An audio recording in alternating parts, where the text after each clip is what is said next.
tentang penyediaan temuruga bagi latihan juruterapi pergigian. Nama lama bagi juruterapi pergigian ialah jururawat gigi ataupun nurse gigi. Nama yang digunakan sekarang adalah juruterapi pergigian.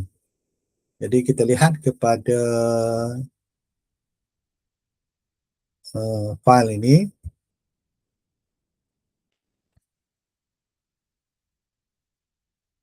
Okey, dalam file ini anda dapat lihat bahawa di muka depan sekali ini ialah daripada cover panduan temuruga untuk membantu anda calon-calon yang memerlukan. Okey, kita lihat kepada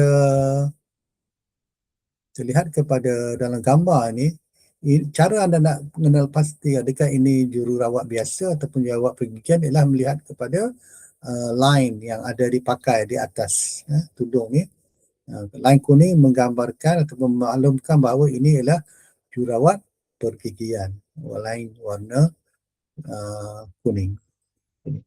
Okey, dalam panduan ini saya ada ceritakan apakah tugas, apakah penempatan di mana, tempat latihan dan juga contoh-contoh temuruga. Anda boleh dapatkan ni kalau anda berminat di bahagian deskripsi ada link untuk anda lihat lebih lanjut lagi dan juga untuk dapatkan panduan inilah. Okey, kita lihat kepada apa disebut sini, siapakah juruterapi pergigian. Biasanya anda dah maklum lah. Kalau masuk kat sekolah dulu, biasa ada mereka datang ke sekolah untuk buat cek gigi. Cek gigi. Jadi, mereka datang untuk buat pemeriksaan kesihatan pergigian ataupun nak beri pendidikan.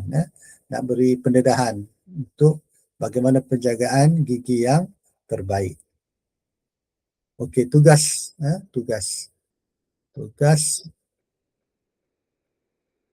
juruterapi pergigian. Okey, tugas-tugas dia tu ada tugas am, iaitu perkhidmatan kesihatan oral kanak-kanak tadika, sekolah kanak-kanak istimewa dan warga tua. Oral ni ialah mulut lah, kesihatan mulut oral.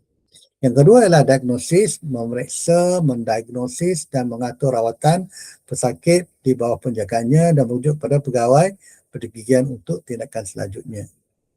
Manakala yang ketiga ialah profilaksis, iaitu pembersihan gigi termasuk prosedur pensekolaran, pembersihan dan penggilapan bagi permulaan.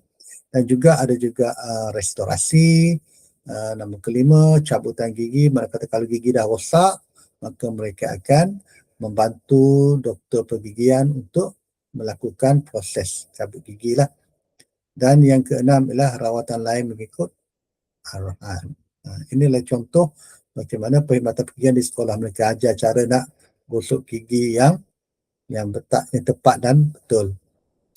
Penempatan pula, seorang lulusan ILKM akan bekerja, akan ditempatkan di salah satu daripada empat tempat berikut. Yang pertama ialah kalau di hospital kerajaan ialah klinik pergigian, di pusat kesihatan juga ada klinik pergigian, dan juga ada klinik pergigian sekolah dan juga pasukan pergigian bergerak.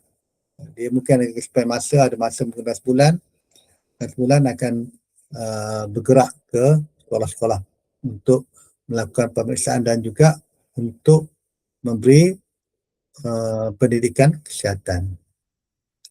Tempat latihan pula untuk juruterapi pergigian dan juga juruterapi makmal pergigian hanya ada satu tempat saja, iaitu di Pulau Pinang. Institut Latihan KKM Pulau Pinang.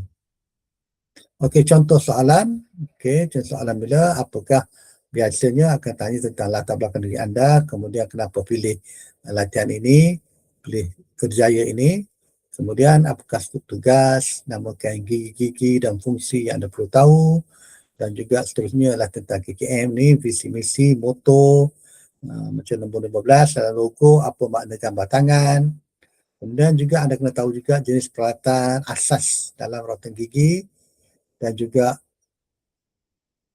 tentang kempen-kempen KKM dan juga watak-watak utama lah, watak-watak utama.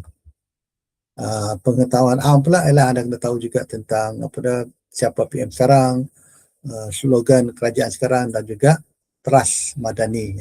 6 trust madani. Kita tengok pada contoh jawapan. Ni ada skop tugas dia, anda at least anda tahu, sebut tiga lah, 3 hingga 5 lah, 3 hingga 5. Yang seterusnya ialah namakan gigi dan fungsi. Okey, ada gigi kacip, membantu melancarkan sebutan dan memotong makanan. Yang gigi taring untuk menyokong sisi mulut, dan gigi gerham untuk menghancurkan makanan. Juga soalan yang agak popular juga ditanya ialah berapakah batang gigi seorang kanak-kanak ada. So dia ada jawapan dia ialah 20 batang, iaitu 8 gigi kacip, 4 gigi taring dan 8 gigi gerham kecil. Kalau orang dewasa ada 32. Ingat 32 untuk orang dewasa, 24 untuk kanak-kanak. Ini soalan-soalan yang popular lah. 20 batang untuk kanak-kanak, 32 batang untuk gigi. Okey, apakah punca kanser gigi? Penyakit gusi, apakah punca kanser gusi?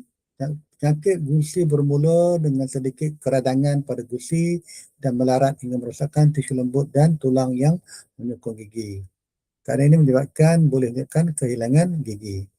Manakala apakah yang dimaksud dengan caries ataupun karang gigi? Ini ialah terjadi daripada plak dan zat kapur yang berada di air liur. Plak sendiri terdiri dari lapisan bening di gigi dan kuman. Penyakit-penyakit biasa dalam gigi lah. Inilah karang gigi lah. Okey, ini cara membersihkan gigi dengan betul. Okey, ini sebut tadi, kerana kena jurawat tu jurawat biasa ataupun jurawat pergigian ialah di line kuning, line kuning di tudung mereka lah. Dan ini punya ialah okey, contoh ni dia membantu doktor gigi lah, membantu doktor gigi melakukan rawatan kepada pesakit. Tambahan juga anda tahu lebih detail sikit adalah contoh apakah itu istilah-istilah ortodontik dan periodontik. Ortodontik ialah rawatan gigi yang tak teratur dan gigitan yang tak normal, manakala rawatan gusi kita panggil periodontik. Manakala apakah perkhidmatan rawatan yang disediakan di klinik gigi ialah kita ada pemeriksaan, kita ada tampalan, ada cabutan dan sebagainya. Dan sebagainya. Inilah cara penjagaan kesan gigi yang baik. Gosok gigi, gunakan ubat gigi. Okey, terus tukar brus setiap 3 bulan. Jangan berkongsi brus gigi dengan orang lain. Makan makanan yang sihat dan seimbang, kurangkan pengambilan gula, dapatkan protein secara berkala dan berkumur. Okey, itu saja sedikit untuk membantu anda calon-calon yang mungkin memilih ataupun memilih latihan juruterapis pergigian sebagai pilihan utama anda. Semoga membantu. Untuk lebih detail anda boleh lihat boleh baca di description di bawah di video ini. So harap membantu, terutamanya bagi mereka yang first time nak hadir temu duga. Buat yang terbaik, okey, dan all the best.